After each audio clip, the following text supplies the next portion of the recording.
What is going on, guys? Matt O'Leary back with another video. Today we are recapping day one of free agency. The Jets signed Justin Fields and Brandon Stevens. Okay, so shout out to everyone who came and hung out. I was live with Jeremy for 3 hours today. It was a whole lot of fun. We reacted to the Justin Fields signing, and about 5 minutes after finishing up, Brandon Stevens signs, go figure. But wanted to come on and do a bit of a recap for today and talk about those two moves. If anything else happens after the recording of this video, I'll cover it in the morning. If not, we'll just go live probably around 12 o'clock tomorrow. So the first big one, Justin Fields signs a 2-year, $40 million contract with $30 million guaranteed. Now, no denying this is more money than I was anticipating him getting. The free agency market in general has just been crazy. These contracts given out are just absurd. I mean, Javon Kinlaw, who was borderline playable last year, got 3 years for $45 million. You just can't make this stuff up. So Javon Kinlaw technically, don't look at the guarantees, but technically got more money than Justin Fields out on the open market today. So make it make sense. But while it appears to be more, a couple things hold true. As discussed with the Jamie Sherwood contract from yesterday, his AAV on the deal, Jamie Sherwood's that is, was $15 million a year. So naturally, people hear that number and there's a bit of a panic. But that's not how these cap hits are structured. You had a $5 million cap hit in year one and then an $11 million cap hit in year two of the Jamie Sherwood contract. It goes up to, I think, 19 in year three, and then it comes back down in year four. So there is an out after 2 years if they decide to take it. Who knows? With the cap continuing to go up, and maybe in Jamie Sherwood it gets even better, you're okay with paying him $20 or $19 million in 2027. You cross that bridge when you get there, but I want to see how this money is actually structured in this 2-year deal before we completely hit the panic button that Justin Fields got $40 million, which, by the way, it's still, he would put him at the 21st highest paid quarterback in the NFL. It's not like they gave him, record-breaking contract year. He got paid essentially starter money. So how did he do last year? 4-2 as a starter with the Pittsburgh Steelers, a career-high 65.8 completion percentage, 1,106 yards through the air, 5 passing touchdowns, a pick, 93.3 passer rating was the best of his career as well, 50.8 QBR, added 289 rushing yards and 5 rushing touchdowns on top of that. So 10 total touchdowns, and let's just be honest, we'll call it what it is. This is a bit of a flyer. Yes, it's a lot of money, but that's the quarterback position in 2025. You're taking a chance. He's 26 years old, just turned 26, so he's still on the younger side. And you're hoping that the absolute best case scenario is he's the next Sam Darnold, Baker Mayfield, Geno Smith, who has that mid to late career resurgence. And if we're being honest, the chances of that happening is slim. There's still a chance, but that's most likely not what Justin Fields was signed for. He's essentially signed to be the quarterback or compete to be the quarterback in 2025, and he's on your roster for 2026. So one of Tyrod Taylor or Justin Fields can play for you this year, and then with Justin Fields under contract for next year, you have that veteran in place where if the Jets did decide to take a quarterback of the future in 2026, he could either sit behind Justin Fields at the beginning of his career, or you have a legitimate guy to turn to, or whatever the case may be at that point. But you have that option if you choose to go down that route. So what will an offense look like with Justin Fields? Not going to be a hot take, but they're going to be a very run-heavy offense. That's what Justin Fields is best at.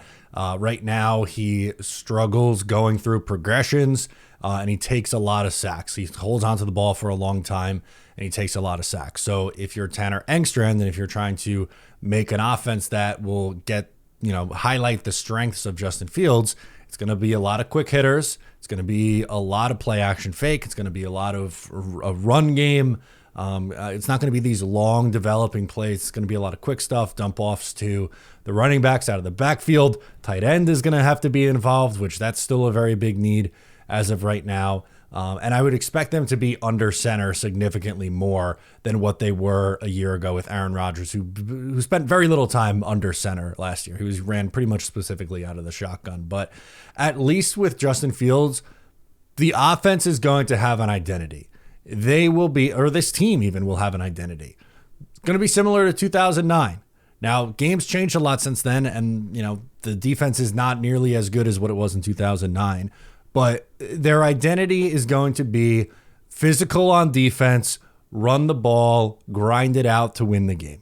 That's the comparison. I'm not saying it's going to be, 2009, they get hot and they go to the AFC Championship game. That's not the comp that I'm looking for. I'm not saying that the Jets defense is even as good as that defense. All I'm saying is their identity will be a run-first team and a physical nature of football, which kind of draws a comparison to the early Rex eras. The second move they made was a little bit controversial. Brandon Stephens, a cornerback. So he gets a 3-year, $36 million deal, $12 million AAV, and very mixed reviews on this one. Some people very, very upset. I had people in my mentions calling Darren Muji a fraud, saying that this new regime stinks because of day one of free agency.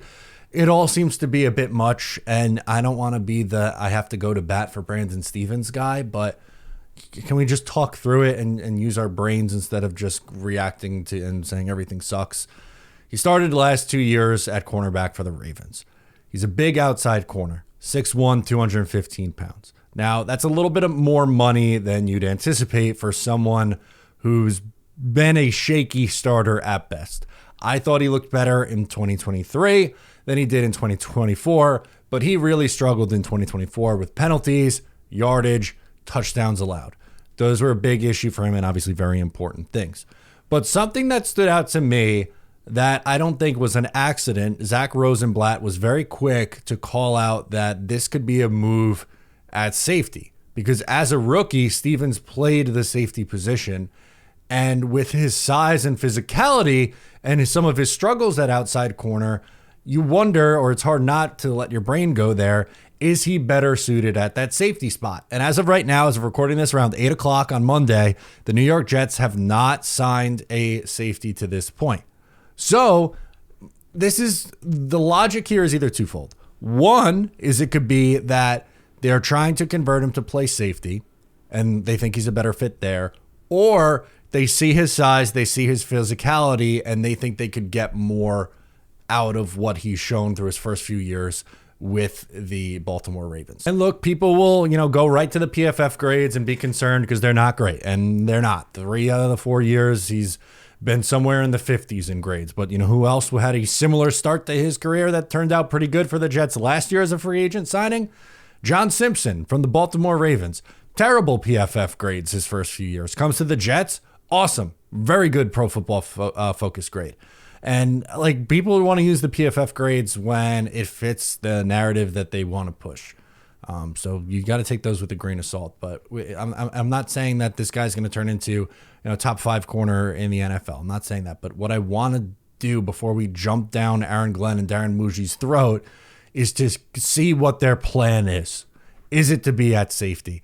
Is it to be at corner? What do they do on day 2 or 3 in free agency? What do they do in the NFL draft? How does the roster look after we get through the draft and undrafted free agency? Because right now, it's going to look very different on March 10th than it will 2 months from now. So I'm just asking for a smidge of patience before we completely kill it. And you don't have to go on and chill for the Jets. That's not what I'm doing. I just think we need to look at this in a realistic manner and try not to be so emotional over it. So that'll do it for me in this one. Let me know your thoughts on the signings. What do you expect tomorrow? I'm Matt O'Leary, and I'll catch you next time.